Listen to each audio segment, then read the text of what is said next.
Chairman পদ নিয়ে উত্তাল ইসলামী ব্যাংক, পাল্টাপাল্টি বিক্ষোভ। শেয়ার বাজারে তালিকাভুক্ত ইসলামী ব্যাংকের প্রধান কার্যালয়ের সামনে বিক্ষোভ ও মানববন্ধন অনুষ্ঠিত হয়েছে।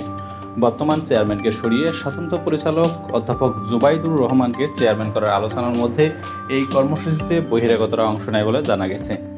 ব্যাংকটির পরিচালনা পর্ষদের সভা শুরুর আগে এই ঘটনা ঘটে। বিক্ষোভে এক পক্ষে জুবাইদুর রহমানের অপসারণ দাবি করে, অন্যদিকে আরেক পক্ষ তাকে চেয়ারম্যান করার দাবিতে মিছিল করে। বিরোধের এক পর্যায়ে দুই পক্ষের মধ্যে ধাক্কাধাক্কি শুরু হলে মতিঝিল থানা পুলিশ এসে পরিস্থিতি নিয়ন্ত্রণ করে।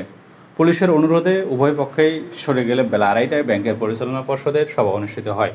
ইসলামী ব্যাংকের বর্তমান চেয়ারম্যান ওবায়দুল্লাহ আল মাসুদ জানিয়েছেন, পরিচালনা পর্ষদের সদস্যদের মধ্যে ঐক্য হয়েছে এবং বিক্ষোভকারীরা সবাই বহিরাগত। বাংলাদেশ ব্যাংক গত 22শে আগস্ট সোনালী ও রূপালী ব্যাংকের সাবেক এমডি ওবায়দুল্লাহ আল মাসুদকে চেয়ারম্যান করে 5 সদস্যের পরিচালনা পর্ষদ গঠন করেছিল।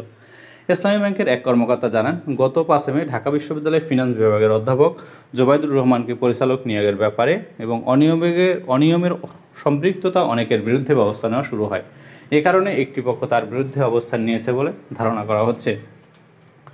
বৃহস্পতিবারের পর্ষদ সভা থেকে দুটি গুরুত্বপূর্ণ সিদ্ধান্ত নেওয়া হয়েছে। প্রথমত, নতুন করে দুটি অডিট ফার্ম নিয়োগের সিদ্ধান্ত হয়েছে, যা কেন্দ্রীয় ব্যাংক নির্ধারিত আগস্টের মধ্যে বার্ষিক রিপোর্ট চূড়ান্ত করবে। দ্বিতীয়টি, ব্যাংকটির আরডিএস প্রকল্পে নিয়োগের পরামর্শদের যোগ্যতার ভিত্তিতে প্রতি বছর একটি অংশকে মূল ব্যাংকিংয়ে স্থানান্তর করা হবে।